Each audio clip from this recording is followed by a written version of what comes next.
পুরুষ নির্যাতনের যদি কোনো মামলা থাকতো তাহলে সবচেয়ে আগে হয়তো আমার নামে মামলা, আর সারা বছর আমার জেলখানায় কাটাইতে হতো।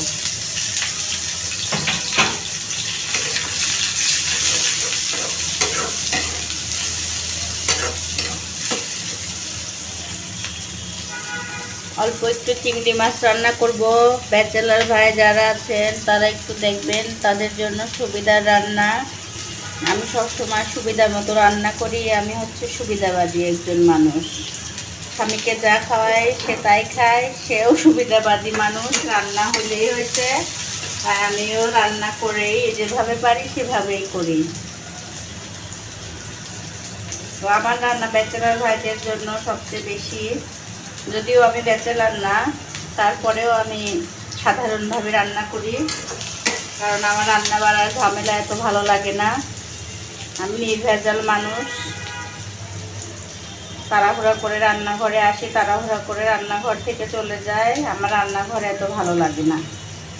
এখন না খেলেই না, একটু খেতে হয়, তাই রান্না করি।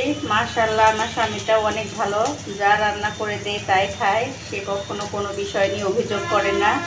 এজন্যই বলি যে পুরুষ নির্যাতনের মামলা থাকলে আমি আগে জেলে থাকতাম, কারণ বেচারা এত নির্যাতন হয়, অনেক সময় নিজেও রান্না করে খেতে হয় তার। আর আমার একটু ভালো লাগে না রান্না করতে। এই জন্য পৃথিবীতে যেন, বাংলাদেশে জানি পুরুষ নির্যাতনের কোনো আইন না আসে, তাইলে ভাই আমাকে আর বাইরে পাওয়া যাবে না, আমি সারা বছর জেলে থাকবো।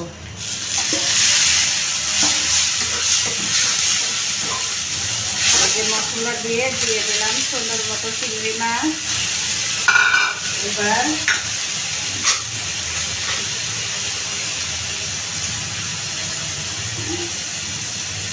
একটু লবণ দিলাম।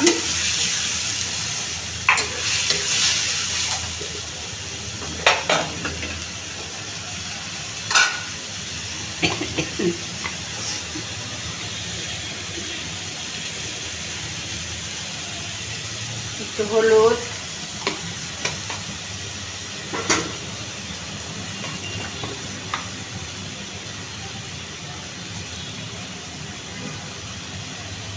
মরিচটা একটু বেশি দেয়।